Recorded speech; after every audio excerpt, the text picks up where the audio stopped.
No leadership of the Conservative federal government. The only thing they've done is try to obstruct a global solution on the international stage, embarrass us, and try to take us in the other direction. And their plan has been panned by experts. Our plan, our Liberal plan, has been lauded by environmentalists and economists, and they cynically canceled Project Green with wind power, retrofitting of homes, just like they canceled the early learning and childcare, ripped up the agreements with provinces and territories, and Kelowna and Kyoto. So many important initiatives that held promise and were very important for us. We've lost ground, and we need to make up that ground now. And their plan is really based on denial, and it's much too tied into the oil sands in a way that's not going to be environmentally sustainable or responsible for us. We have responsibility to the next generation. Thank you very much. I wish they would stay in power and burn in the hell, the financial hell which is coming. And together with all of us, unfortunately, Harper seems to be dropping the ball and running away without telling the party. But anyway, that's what's going to happen. But at the same time, I have to make a correction here. That 12, 13 years you talked about, that just coincided with the financial and economic recovery of the North American economy. So you better not take all the credit for the Liberal Party. Thank you very much. I've had this question repeated 3 times.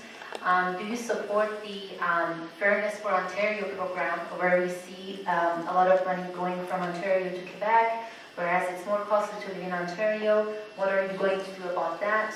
And then we have a second question that Ms. Malahat Paradoti is going to ask the candidates herself. But on the first question, who is it directed to? It actually doesn't say.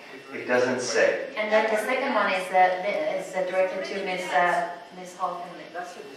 This has been asked and discussed before. So Yeah, that's what MPP Reza Moriti asked that question, and pretty much everybody addressed it. So, So I'm sorry, Ms. Davis, did you want to say something? Yeah, don't want to interrupt. I have to go shortly. Okay. We will get to that question again because it seems to be really important towards the end of the session. Let's ask Ms. Kadis to give us some parting thoughts, and then we'll get to Malahat's question. Thank you. Ms. Kadis. I appreciate that graciousness. First, I'd like to thank the Iranian Canadian Congress and for holding today's meeting, this opportunity. I hope there will be continued dialogue between us going forward.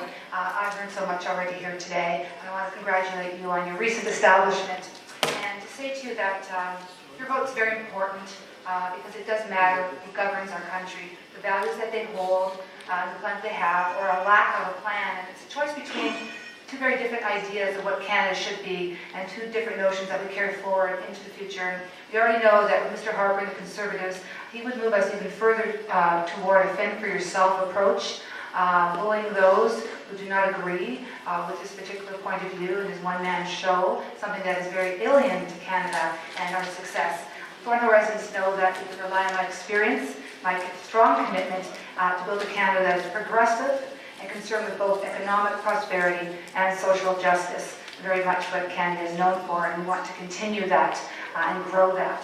A shared commitment that I have, of course, to working together as a real partner, as our party will do. We have the team, we have the plan, we have a strong record of commitment to understand how to build a nation. And so I ask for your support on October 14th, and thank you so much for the opportunity to be with you today. Thank you so much. The Toronto Star, so please ask your question. hello everybody and good afternoon. Actually, right now I have the right and talk of, on behalf of 1,200 signatures collected for a very important petition, as you may know about it. Actually, this petition is about the Canadian Embassy in Tehran, the visa issues for the Iranian in Iran, and also the lack of respect and dignity for the all Iranian. I'm not here to talk on behalf of just a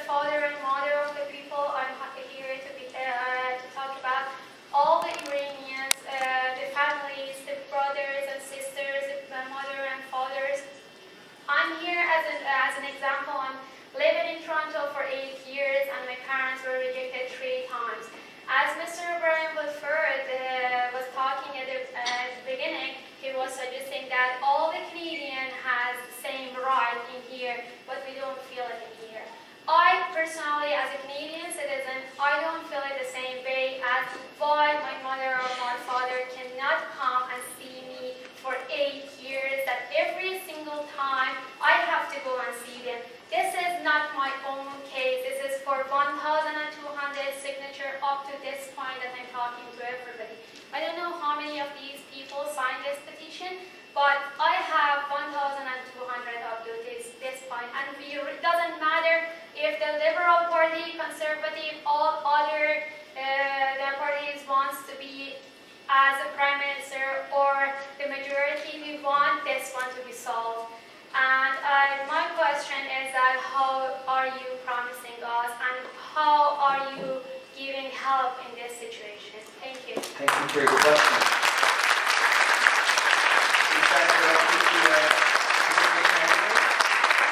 Is that directed to a specific candidate? No, actually, it's for all. It's for all candidates. Yes. Okay, so we're going to have to ask them to keep it to under a minute, their responses, beginning with Mr. Kent. Go ahead, please. Certainly.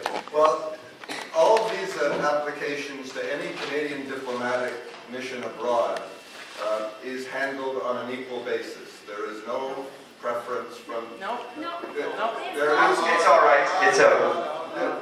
Let the gentleman address the Let me question. finish that. There has been a problem in Tehran where one individual was found to have interfered with the process, and he has been removed. In my travels, and I spent 40 years as a journalist, most of them abroad, and I visited dozens, scores of Canadian missions abroad, and I've always felt that we were underrepresented in terms of Canadians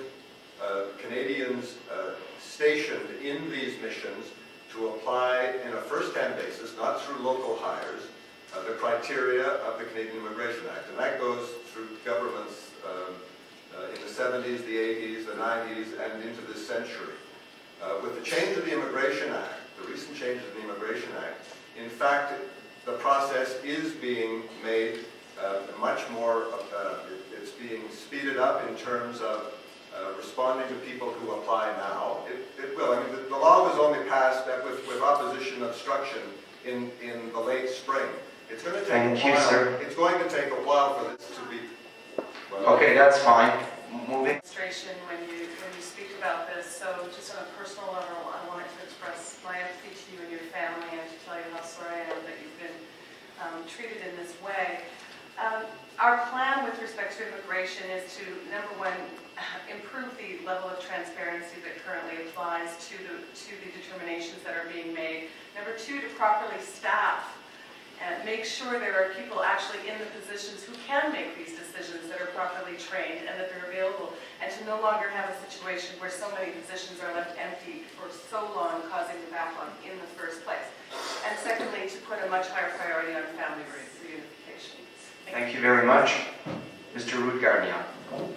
Let me look at this just like a case study. Everybody in the room and everybody out there, you decide to vote, let's say, liberals, and make sure your federal government is liberal. This issue is a federal issue. Then no one is going to stand up for you, MP, MPP, nobody, because once the government is your party, then you'll be entitled to no support. And this is a very good example of that. And I don't want to say that if you want to have some support on this immigration issue, which is federal, make sure your MP, your MPP, they are not from the federal government, because they don't go against their votes. Wake up. Thank you. Thank you very much.